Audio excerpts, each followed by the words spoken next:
ஜெஸ்ஸி garden சேனலுக்கு உங்களை அன்போடு அழைக்கிறேன். ஜெஸ்ஸி கார்டன் சேனல் புதுசாக ஆரம்பிச்சிருக்கிறேங்க. எனக்கு சப்ஸ்கிரைப் பண்ணுங்கள், கமெண்ட் பண்ணுங்கள், ஷேர் பண்ணுங்கள், லைக் பண்ணுங்கள், சப்போர்ட் பண்ணுங்கள்.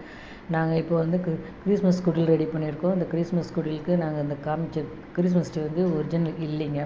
இதில் இருக்கிற லைட் அதில் இருந்ததுங்க. இது 950 ருபீஸுங்க. அதில் இருக்கிற எல்லா பால்ஸு கிஃப்ட்டெல்லாம் நாங்களே செட் பண்ணுது. இந்த குடில் வந்து வெறும் அட்டை பாக்ஸில் வந்து வைக்கோல் ஒட்டி அதை நாங்கள் குடில் மாதிரி செய்திருக்கிறோம். இதில் இருக்க எல்லாமே நாங்களே டெக்கரேட் பண்ணது. இந்த எங்கள் பொண்ணு இதை 1 மணி நேரத்தில் எல்லாத்தையும் முடித்தாங்க. இதில் இந்த செடி வந்து ஒரிஜினலுங்க, வாஸ்து செடின்னு சொல்கிறாங்க. எல்லாத்தையும் அதுலேயும் நாங்கள் டெக்கரேட் பண்ணியிருக்கிறோம். எல்லோரும் கிறிஸ்மஸ் ஜாலியாக என்ஜாய் பண்ணுங்கள். நாங்களும் கொண்டாடுறோம், நீங்களும் கொண்டாடுங்க. எனக்கு இந்த சேனலை வந்து நான் ஆரம்பிக்கிறதுக்கு எல்லோரும் சப்போர்ட்டாக இருப்பீங்கன்னு நம்புகிறேன். தேங்க்யூ. இதில் இருக்கிற எல்லாமே நீங்களும் வீட்டில் செட் பண்ணி எல்லோரும் ஜாலியாக என்ஜாய் பண்ணுங்கள். நான் இதில் ஏதாவது மிஸ்டேக் பண்ணியிருந்தால் என்ன பண்ணீங்க. எல்லாருக்கும் வணக்கம்.